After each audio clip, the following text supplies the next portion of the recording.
The United States has meanwhile vetoed a United Nations Security Council resolution that would have called for humanitarian pause in the Israel-Gaza war for humanitarian aid to flow. The vote on the resolution drafted by Brazil had been delayed twice as the United States on its part agreed on a deal with Egypt for an aid corridor. 12 members voted in favor of the draft text while Russia and UK abstained from voting. On Wednesday, during the US President Joe Biden's visit, Israel agreed to allow aid into Gaza through the Rafah crossing near Egypt. Washington says it is direct diplomacy that can save lives. In addition, the United States was disappointed that the draft did not mention anything about Israel's right to self-defense.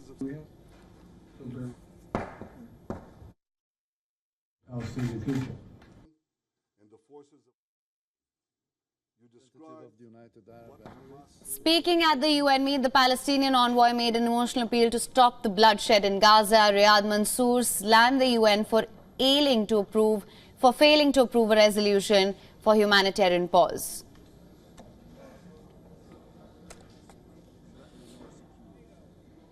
Russia also slammed the United States' steps, saying we have once again witnessed the double standards of our American colleagues. Earlier on Monday, a Russian drafted resolution that called for a humanitarian ceasefire failed to pass as well. Meanwhile, China said that the United States had been leading the House for 2 days for the adoption of the resolution, but the result is nothing short of unbelievable. In response to the United States' veto on the resolution, Turkey said, and I'm quoting here, United Nations Security Council, which has become even more ineffective, has once again not fulfilled its responsibility. The draft UN resolution also urged Israel, without naming it, to revoke its order for civilians and UN staff to move towards southern Gaza.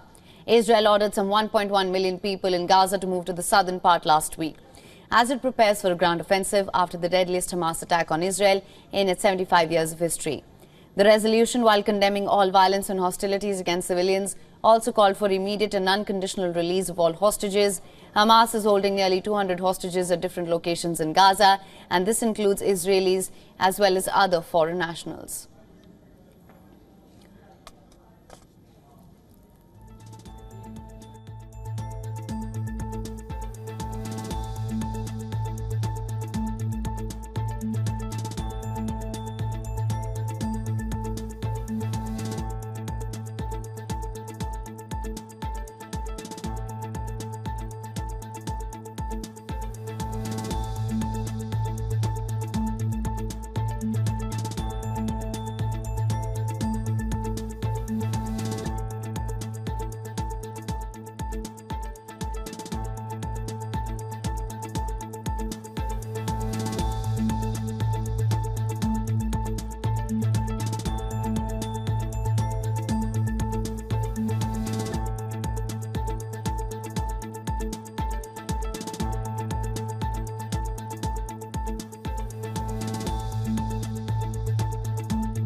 WION is now available in your country. Download the app now. Get all the news on the move.